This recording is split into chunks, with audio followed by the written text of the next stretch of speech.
我諗係佢驅使我去陪佢一齊去做，即係由佢去成長去讀書階段咧，係佢令我要陪喺佢隔離。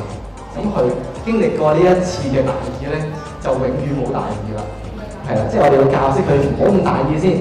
咁啊佢好怕醜嘅到嚟，咁啊何小老師好照顧。但係咧，個老師咧知道我因為英文比較渣啦，所以咧佢去培育咗我咧，去教識我啊。例如喺小息啊，佢可能會用啲時間去教我啊，犧牲佢自己嘅個人時間去教我嗰啲英文嘅文法啊等等，令個英文有進步。於是我就好開心。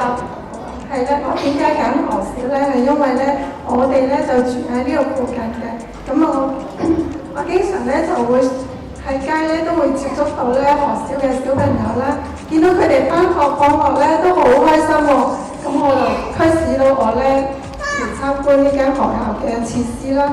嚟到之後咧，小朋友咧又讀得都好開心喎，咁係咯，就。因為我真係好中意何小啦，跟住咧平時咧見到啲師弟師妹啊，跟住我都會覺得超可愛，佢哋係真係會同我 say hello 啲，姐姐個小學呢一間小學咧係真係特別唔同啲，佢係好多嗱，你睇下嗰啲 banner 你都見到係多方面嘅發展嘅，啲老師就同埋同學都係咁鼓勵我，鼓勵我去講第一句對白啦。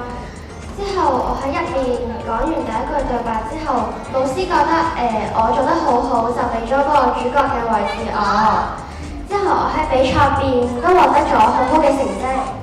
後啲老師同埋啲同學都好好，啲老師會好耐心咁教我哋，好似我哋上堂唔識嘅時候，佢小息都會嚟教翻我哋。好多謝咁多位老師俾咁多機會我參加咁多比賽。今年咧就係我哋55週年啦，咁所以咧我哋都有個慶典啦，同埋我哋新嘅傳承與創新。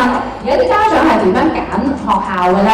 原來佢哋會係睇好多嘢，唔係淨係靠以前，而係睇呢間學校有冇增值。